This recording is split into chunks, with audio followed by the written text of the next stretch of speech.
Located in the heart of Nyeri, at this branch we have installed a 28 kilowatt grid-tied solar system.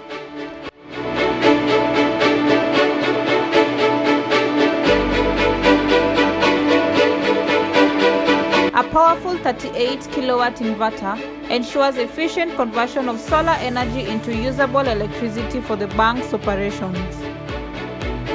This system consists of 52 high-efficiency solar panels strategically placed to harness maximum sunlight.